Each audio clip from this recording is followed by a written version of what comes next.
far as Canelo Alvarez, he just began camp. Obviously, yeah, he started. Yeah. Started camp. Are you guys gonna give any pointers? I will be there. It won't be pointers. It won't be tips. It will be encouragement, because I think that all that he needs, he's going to get from his trainers.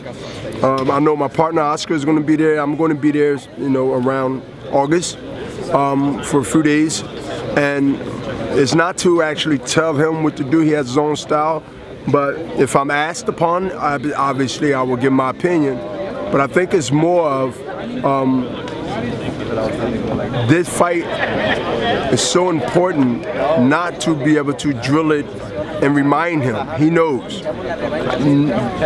You must be really pressureless than constantly worrying about others saying how important this fight is. I think Canelo really had to do is see us and get the body language from the head nod, or I need to talk, or do you see anything that you need to tell me about? That will happen naturally. That will happen naturally. But to be there as support, and to be there if I'm asked upon, like I was, to come to camp, then it's just wait and see whether I'm asked my opinion. Am I watching film? Yes. Because I want to be prepared when I'm asked questions. So am I watching Canelo also?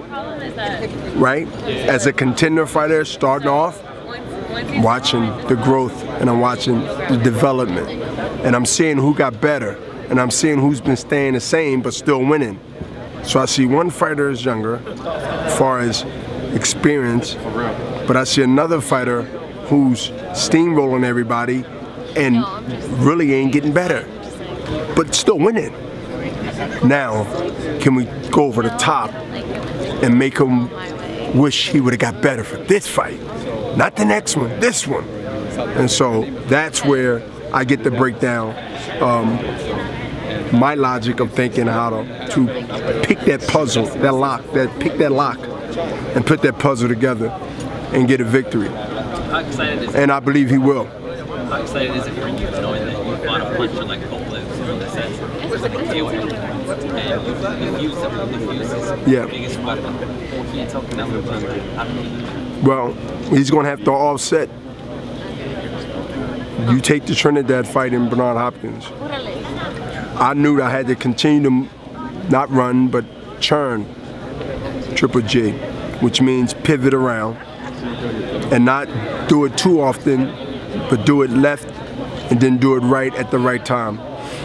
He has to set and hit. And anyone that has to set and hit is like a basketball player. You got some basketball players, they got to set and shoot, but they can't shoot on the go. They can't shoot on the spin.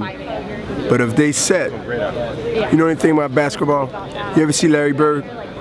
The best set shot shooter of all times, right? Larry Bird. Larry Bird, if he get like this, so look at a fighter that have to set.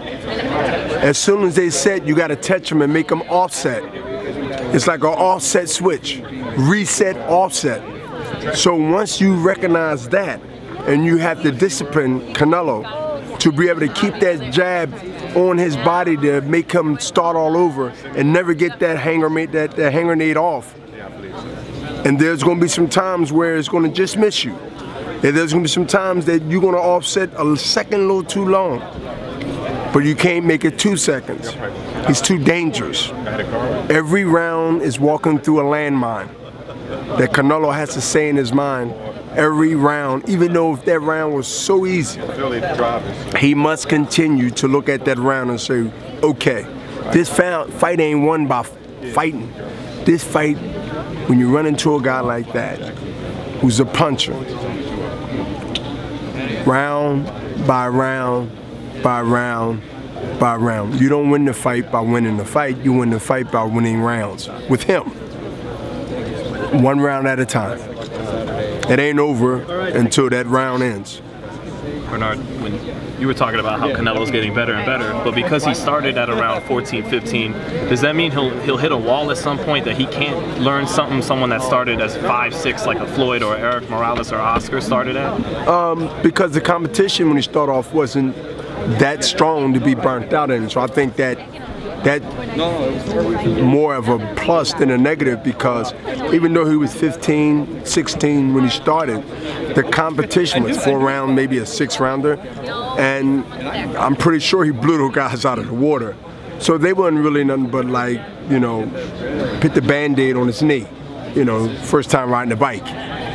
You know what I mean? So I don't believe that it was a thing where he can burn out. Now, when you start talking about the names that he fought that you recognize in the first 15 fights, then you can say, oh, wait a minute.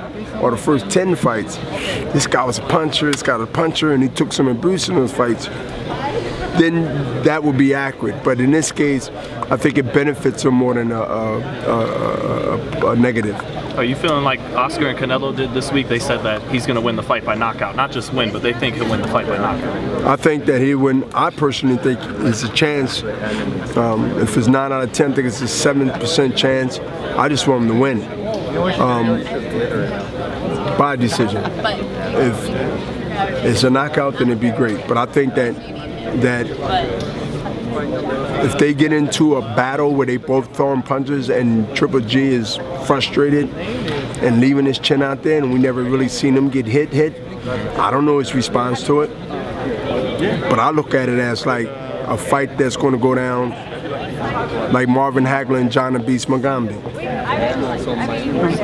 Bernard, there's similarities. Thanks, Bernard. There's similarities. Look that fight up if you don't know. I know you did, but look. I heard your response. But look that, because I don't think you've seen it. I don't want to misjudge you.